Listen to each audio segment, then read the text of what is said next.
The great earldom of Lennox lasted for 400 years between the 11th and 15th centuries.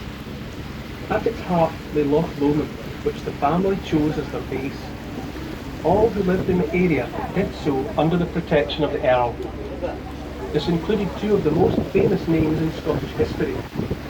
During the Scottish Wars of Independence, both William Wallace and Robert the Bruce were separately given permission by Malcolm, 5th Earl of Lennox, to use Loch Lomondide as a boat hole and hiding place during this violent period in Scotland's history.